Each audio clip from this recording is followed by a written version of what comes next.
Hi friends, எல்லாருக்கும் வணக்கம். கிருஷ்ண ஜெயந்தி நல்வாழ்த்துக்கள். எங்கள் வீட்டு கிருஷ்ணரை இப்போ கூட்டிகிட்டு போக போகிறோம் உள்ள. இது எங்கள் வீட்டு கிருஷ்ணர். கிருஷ்ணரோட பாதம். கிருஷ்ணரை அப்படியே பூஜை ரூமுக்கு கூட்டிகிட்டு போகிறோம் பாருங்கள். கிருஷ்ணருக்கு எல்லா பிரசாதம் செஞ்சு வச்சுருக்கோம். அவருக்கு பிடிச்ச வெண்ணெய், தயிர் எல்லாமே எங்கள் வீட்டு பூஜை ரூமில் அவருக்கு அழகாக ரெடி பண்ணி வச்சுருக்கோம். ஸோ இதுதான் எங்கள் வீட்டு கிருஷ்ணர்.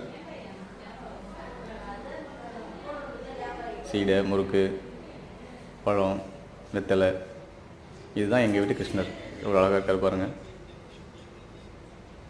ஸோ எங்கள் வீட்டில் இன்றைக்கி சிம்பிளாக கிருஷ்ண ஜெயந்தி கொண்டாடிடுவோம். உங்கள் வீட்டில் இருந்துச்சுன்னா எங்களுக்கு சொல்லுங்கள். திரும்பவும் கிருஷ்ண ஜெயந்தி நல்வாழ்த்துக்கள்.